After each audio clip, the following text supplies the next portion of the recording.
फिर से इक़्तिदार में है, लाखों किसान एहतजाज कर रहे हैं, ठंड में ठिठुर रहे हैं, लेकिन उनकी बातें सुनने वाला कोई नहीं।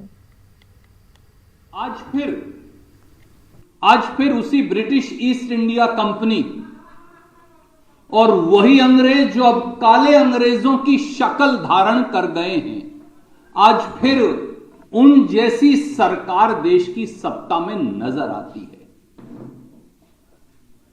करोड़ों करोड़ों किसान, इस देश का 62 करोड़ अन्नदाता, इस देश के लाखों किसान दिल्ली की सीमा पर न्याय की गुहार लगा रहे हैं और दिल्ली की गद्दी पर बैठे हुक्मरान को उस देश के किसानों की पीड़ा नजर नहीं आती।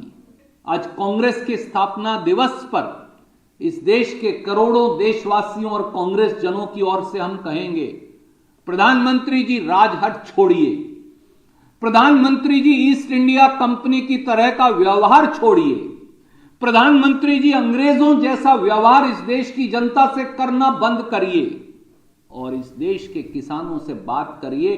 45 किसान पिछले दिनों के अंदर अपनी कुर्बानी दे चुके हैं।